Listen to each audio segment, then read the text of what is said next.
Mr. Secretary General, Mr. President, world leaders, and distinguished delegates, welcome to New York. It is a profound honor to stand here in my home city as a representative of the American people to address the people of the world.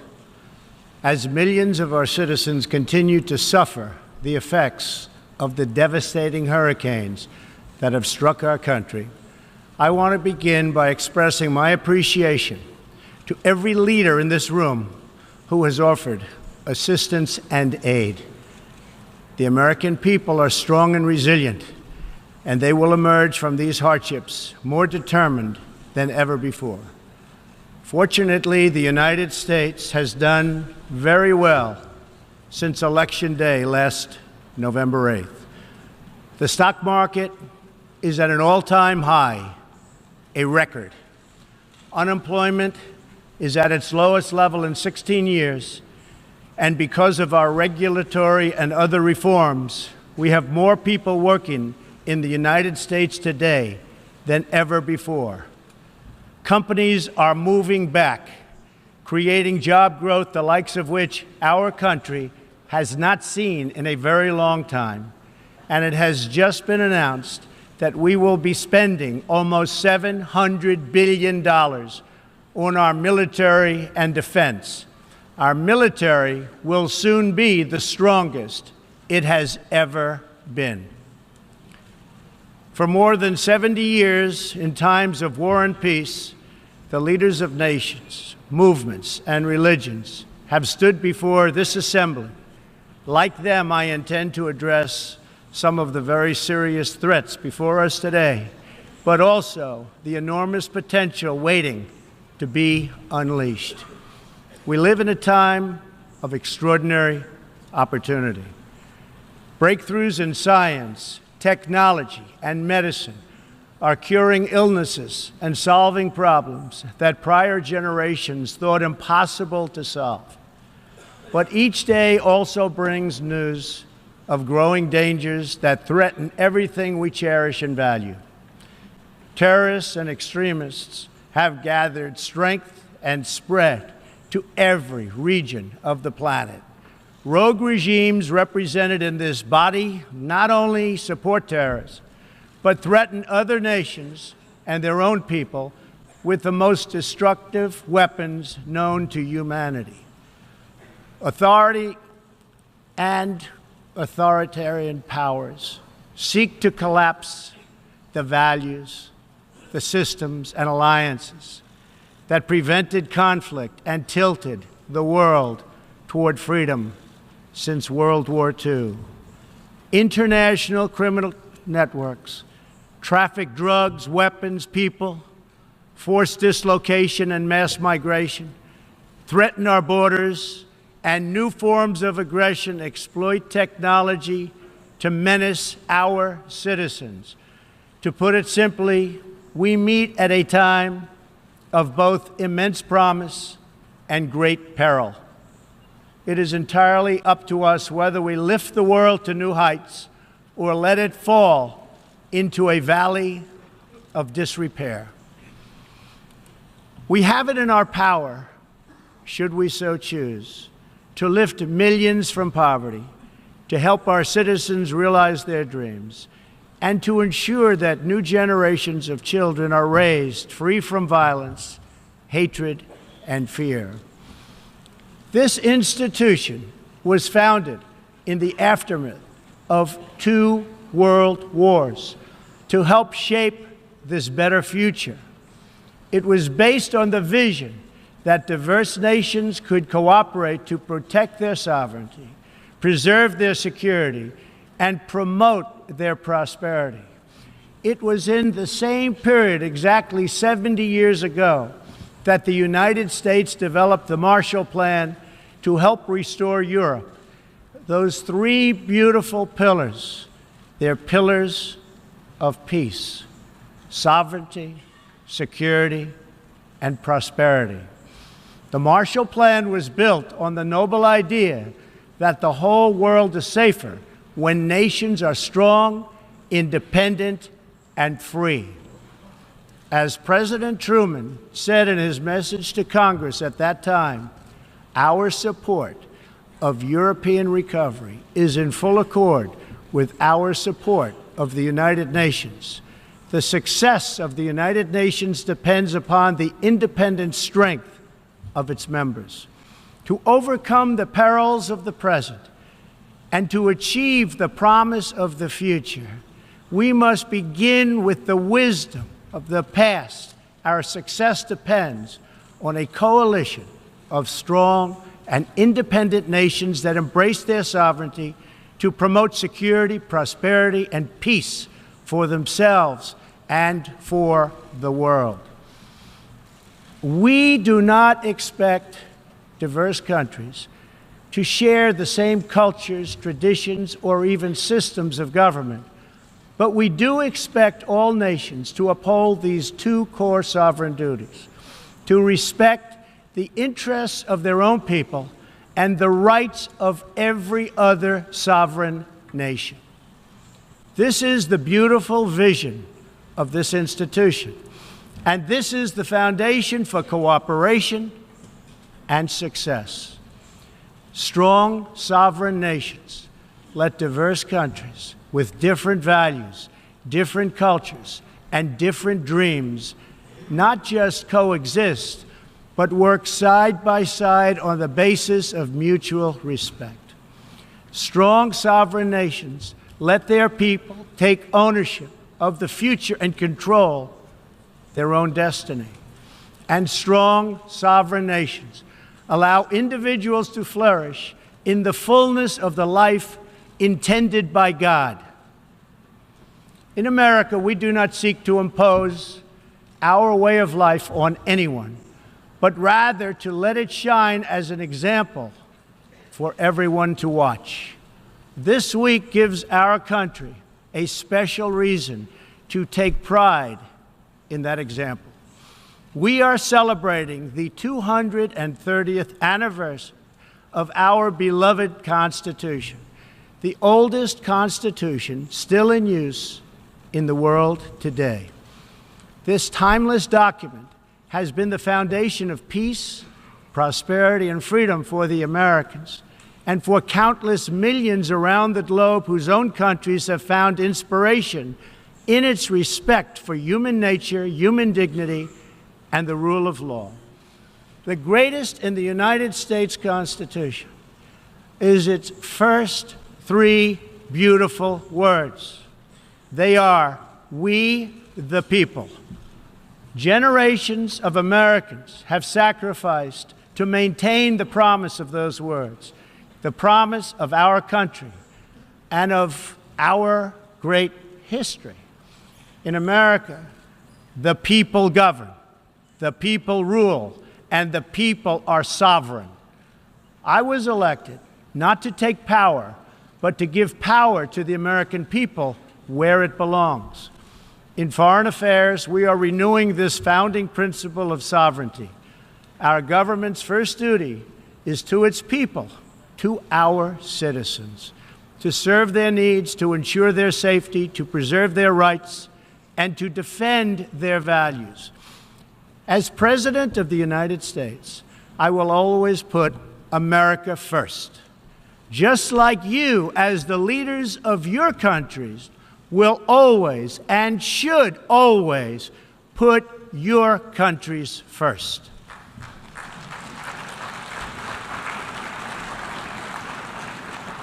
All responsible leaders have an obligation to serve their own citizens, and the nation-state remains the best vehicle for elevating the human condition. But making a better life for our people also requires us to work together in close harmony and unity to create a more safe and peaceful future for all people. The United States will forever be a great friend to the world, and especially to its allies. But we can no longer be taken advantage of or enter into a one-sided deal where the United States gets nothing in return.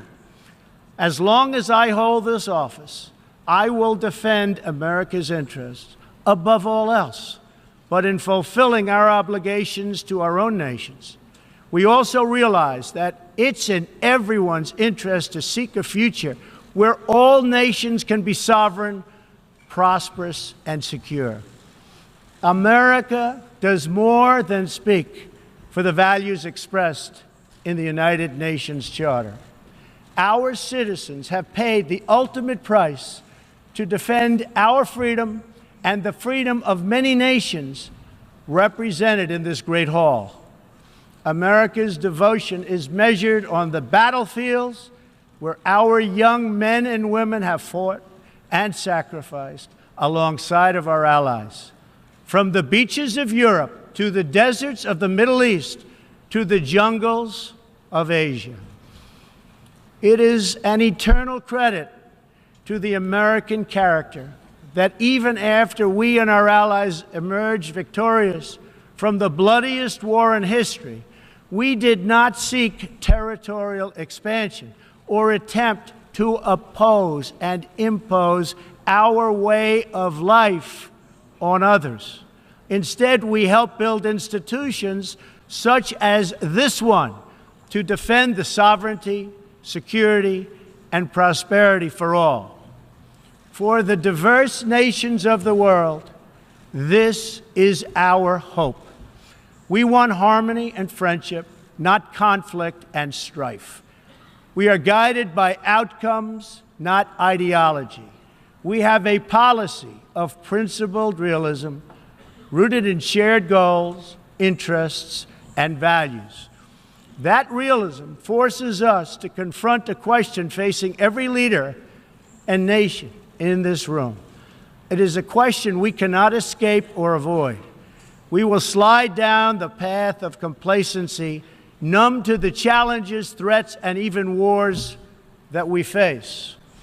Or do we have enough strength and pride to confront those dangers today so that our citizens can enjoy peace and prosperity tomorrow?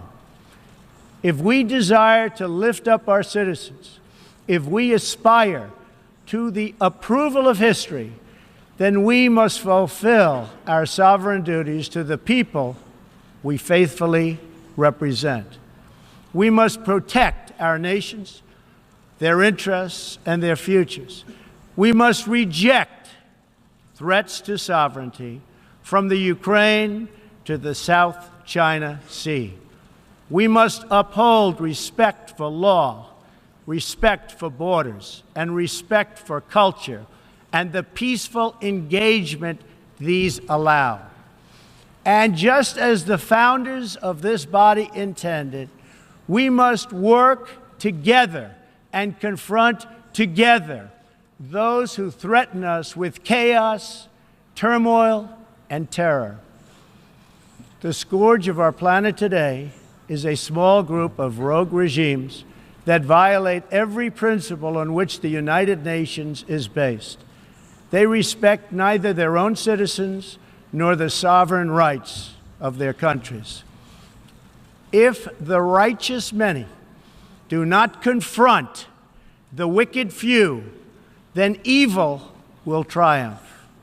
When decent people and nations become bystanders to history, the forces of destruction only gather power and strength. No one has shown more contempt for other nations and for the well-being of their own people than the depraved regime in North Korea.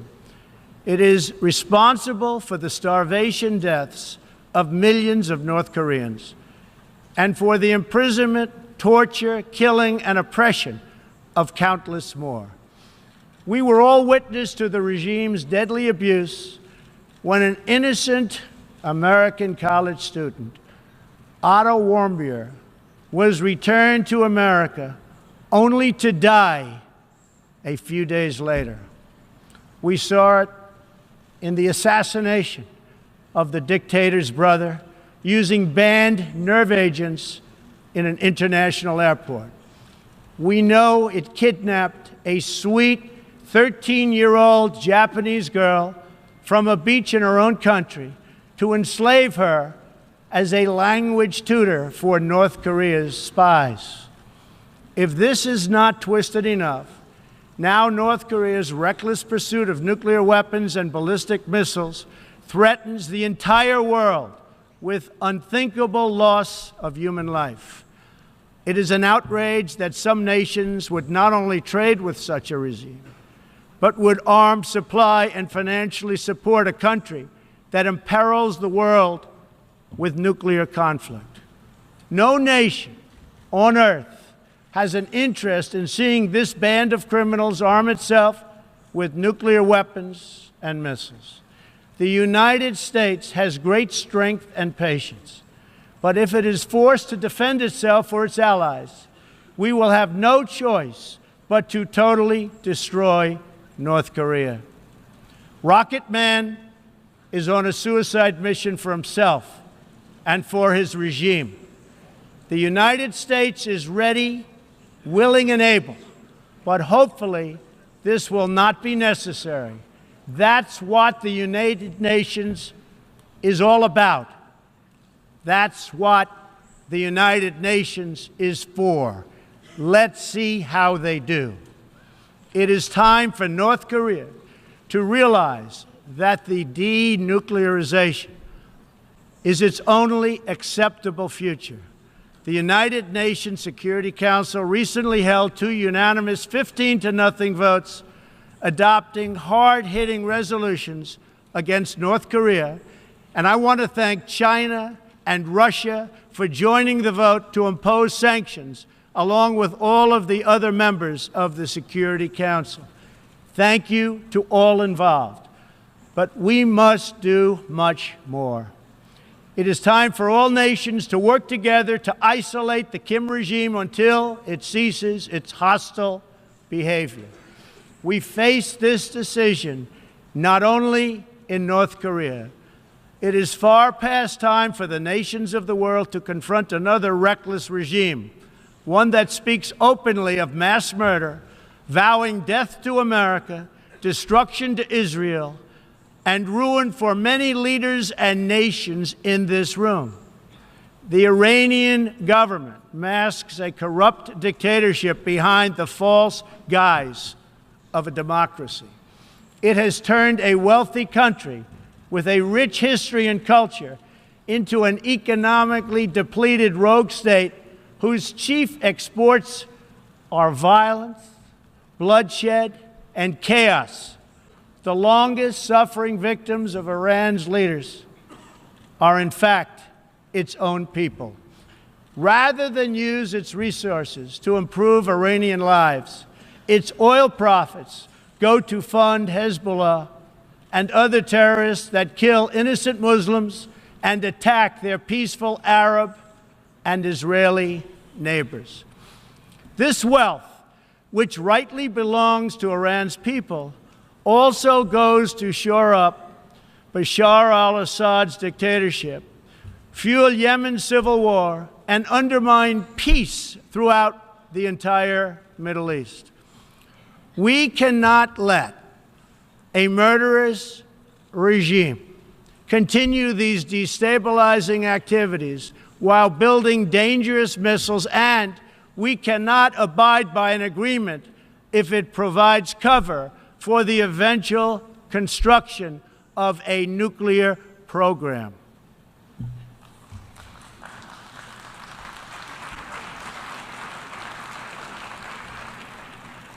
The Iran deal was one of the worst and most one-sided transactions the United States has ever entered into.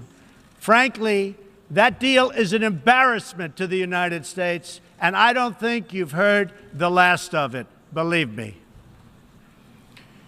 It is time for the entire world to join us in demanding that Iran's government end its pursuit of death and destruction. It is time for the regime to free all Americans and citizens of other nations that they have unjustly detained. And above all, Iran's government must stop supporting terrorists, begin serving its own people, and respect the sovereign rights of its neighbors. The entire world understands that the good people of Iran want change. And other than the vast military power of the United States, that Iran's people are what their leaders fear the most. This is what causes the regime to restrict internet access, tear down satellite dishes, shoot unarmed student protesters, and imprison political reformers. Oppressive regimes cannot endure forever, and the day will come when the people will face a choice. Will they continue down the path of poverty, bloodshed, and terror, or will the Iranian people return to the nation's proud roots as a center of civilization, culture, and wealth, where their people can be happy and prosperous once again? The Iranian regime's support for terror is in stark contrast to the recent commitments of many of its neighbors to fight terrorism and halt its financing. In Saudi Arabia early last year, I was greatly honored to address the leaders of more than 50 Arab and Muslim nations. We agreed that all responsible nations must work together to confront terrorists and the Islamic extremism that inspires them. We will stop radical Islamic terrorism because we cannot allow it to tear up our nation and indeed to tear up the entire world. We must deny the terrorists safe haven, transit, funding, and any form of support for their vile and sinister ideology. We must drive them out of our nations. It is time to expose and hold responsible those countries who support and finance terror groups like Al-Qaeda, Hezbollah, the Taliban, and others that slaughter innocent people. The United States and our allies are working together throughout the Middle East to crush the loser terrorists and stop the reemergence of safe havens they use to launch attacks on all of our people. Last month, I announced a new strategy for victory in the fight against this evil in Afghanistan. From now on, our security interests will dictate the length and scope of military operations, not arbitrary benchmarks and timetables set up by politicians. I have also totally changed the rules of engagement in our fight against the Taliban and other terrorist groups. In Syria and Iraq, we have made big gains toward lasting defeat of ISIS. In fact, our country has achieved more against ISIS in the last 8 months than it has in many, many years combined. We seek the de-escalation of the Syrian conflict and a political solution that honors the will of the Syrian people. The actions of the criminal regime of Bashar al-Assad, including the use of chemical weapons against his own citizens, even innocent children, shock the conscience of every decent person. No society can be safe if banned chemical weapons are allowed to spread. That is why the United States carried out a missile strike on the airbase that launched the attack. We appreciate the efforts of the United Nations agencies that are providing vital humanitarian assistance in areas liberated from ISIS, and we especially thank Jordan, Turkey, and Lebanon for their role in hosting refugees from the Syrian conflict. The United States is a compassionate nation and has spent billions and billions of dollars in helping to support this effort. We seek an approach to refugee resettlement that is designed to help these horribly treated people and which enables their eventual return to their home countries to be part of the rebuilding process. For the cost of resettling one refugee in the United States, we can assist more than 10 in their home region. Out of the goodness of our hearts, we offer financial assistance to hosting countries in the region, and we support recent agreements of the G20 nations that will seek to host refugees as close to their home countries as possible.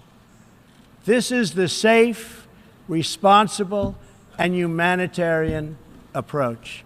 For decades, the United States has dealt with migration challenges here in the Western Hemisphere. We have learned that over the long term, uncontrolled migration is deeply unfair to both the sending and the receiving countries. For the sending countries, it reduces domestic pressure to pursue needed political and economic reform, and drains them of the human capital necessary to motivate and implement those reforms.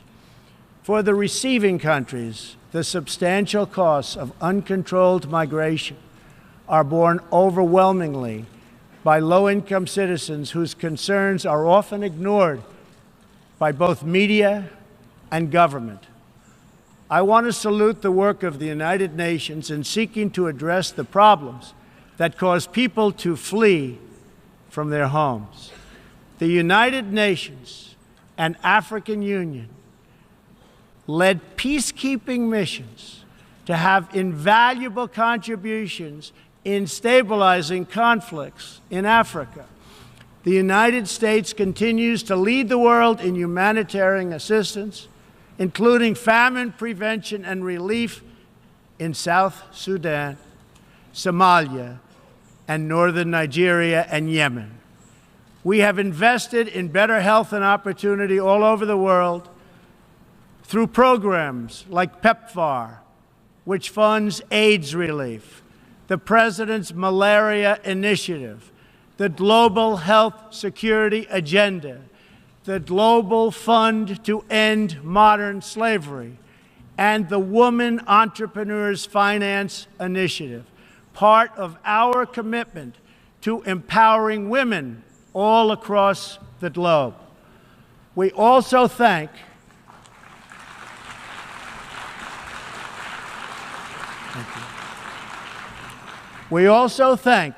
the Secretary General for recognizing that the United Nations must reform if it is to be an effective partner in confronting threats to sovereignty, security, and prosperity. Too often, the focus of this organization has not been on results, but on bureaucracy and process. In some cases, states that seek to subvert this institution's noble aims have hijacked the very systems that are supposed to advance them. For example, it is a massive source of embarrassment to the United Nations that some governments with egregious human rights records sit on the UN Human Rights Council. The United States is one out of 193 countries in the United Nations, and yet we pay 22% of the entire budget and more. In fact, we pay far more than anybody realizes. The United States bears an unfair cost burden, but to be fair, if it could actually accomplish all of its stated goals, especially the goal of peace, this investment would easily be well worth it. Major portions of the world are in conflict, and some, in fact, are going to hell. But the powerful people in this room, under the guidance and auspices of the United Nations, can solve many of these vicious and complex problems. The American people hope that one day soon the United Nations can be a much more accountable and effective advocate for human dignity and freedom around the world. In the meantime, we believe that no nation should have to bear a disproportionate share of the burden, militarily or financially. Nations of the world must take a greater role in promoting secure and prosperous societies in their own regions. That is why in the Western Hemisphere, the United States has stood against the corrupt, destabilizing regime in Cuba and embraced the enduring dream of the Cuban people to live in freedom. My administration recently announced that we will not lift sanctions on the Cuban government until it makes fundamental reforms. We have also imposed tough, calibrated sanctions on the socialist Maduro regime in Venezuela, which has brought a once thriving nation to the brink of total collapse. The socialist dictatorship of Nicolas Maduro has inflicted terrible pain and suffering on the good people of that country. This corrupt regime destroyed a prosperous nation by imposing a failed ideology that has produced poverty and misery everywhere it has been tried. To make matters worse, Maduro has defied his own people, stealing power from their elected representatives to preserve his disastrous rule.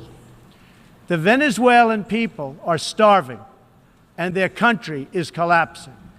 Their democratic institutions are being destroyed. This situation is completely unacceptable, and we cannot stand by and watch. As a responsible neighbor and friend, we and all others have a goal. That goal is to help them regain their freedom, recover their country, and restore their democracy. I would like to thank leaders in this room for condemning the regime and providing vital support to the Venezuelan people. The United States has taken important steps to hold the regime accountable. We are prepared to take further action if the government of Venezuela persists on its path to impose authoritarian rule on the Venezuelan people. We are fortunate to have incredibly strong and healthy trade relationships with many of the Latin American countries gathered here today. Our economic bond forms a critical foundation for advancing peace and prosperity for all of our people and all of our neighbors. I ask every country represented here today to be prepared to do more to address this very real crisis. We call for the full restoration of democracy and political freedoms in Venezuela.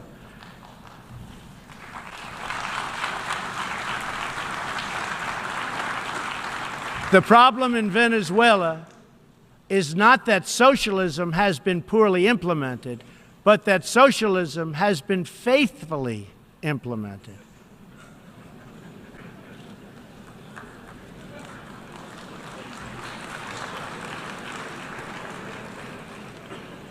From the Soviet Union to Cuba to Venezuela, wherever true socialism or communism has been adopted, it has delivered anguish and devastation and failure. Those who preach the tenets of these discredited ideologies only contribute to the continued suffering of the people who live under these cruel systems.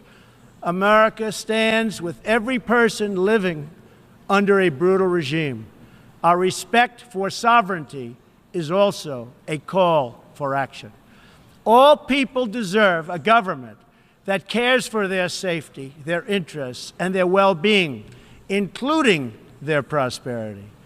In America, we seek stronger ties of business and trade with all nations of goodwill. But this trade must be fair and it must be reciprocal. For too long, the American people were told that mammoth multinational trade deals, unaccountable international tribunals, and powerful global bureaucracies were the best way to promote their success. But as those promises flowed, millions of jobs vanished and thousands of factories disappeared. Others gamed the system and broke the rules. And our great middle class, once the bedrock of American prosperity, was forgotten and left behind. But they are forgotten no more, and they will never be forgotten again. While America will pursue cooperation and commerce with other nations, we are renewing our commitment to the first duty of every government, the duty of our citizens. This bond is the source of America's strength and that of every responsible nation represented here today. If this organization is to have any hope of successfully confronting the challenges before us, it will depend, as President Truman said some 70 years ago, on the independent strength of its members. If we are to embrace the opportunities of the future and overcome the present dangers together, there can be no substitute for strong, sovereign, and independent nations. Nations that are rooted in their histories and invested in their destinies. Nations that seek allies to befriend, not enemies to conquer. And most important of all, nations that are home to patriots, to men and women who are willing to sacrifice for their countries, their fellow citizens, and for all that is best in the human spirit.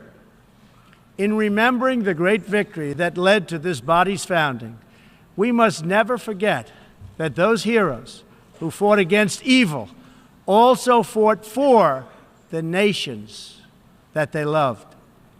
Patriotism led the Poles to die to save Poland, the French to fight for a free France, and the Brits to stand strong for Britain. Today, if we do not invest ourselves, our hearts, and our minds in our nations, if we will not build strong families, safe communities, and healthy societies for ourselves, no one can do it for us. We cannot wait for someone else, for faraway countries or far-off bureaucracies. We can't do it. We must solve our problems to build our prosperity, to secure our future, or we will build vulnerable to decay, domination, and defeat. The true question for the United Nations today, for people all over the world who hope for better lives for themselves and their children, is a basic one. Are we still patriots? Do we love our nations enough to protect their sovereignty and to take ownership of their futures? Do we revere them enough to defend their interests, preserve their cultures, and ensure a peaceful world for their citizens? One of the greatest American patriots, John Adams, wrote that the American Revolution was effected before the war commenced. The revolution was in the minds and hearts of the people. That was the moment when America awoke, when we looked around and understood that we were a nation. We realized who we were, what we valued, and what we would give our lives to defend. From its very first moments, the American story is the story of what is possible when people take ownership of their future. The United States of America has been among the greatest forces for good in the history of the world, and the greatest defenders of sovereignty, security, and prosperity for all. Now we are calling for a great reawakening of nations, for the revival of their spirits, their pride, their people, and their patriotism. History is asking us whether we are up to the task. Our answer will be a renewal of will, a rediscovery of resolve, and a rebirth of devotion we need to defeat the enemies of humanity and unlock the potential of life itself. Our hope is a word and world of proud, independent nations that embrace their duties, seek friendship, respect others, and make common cause in the greatest shared interest of all, a future of dignity and peace for the people of this wonderful earth. This is the true vision of the United Nations, the ancient wish of every people, and the deepest yearning that lives inside every sacred soul.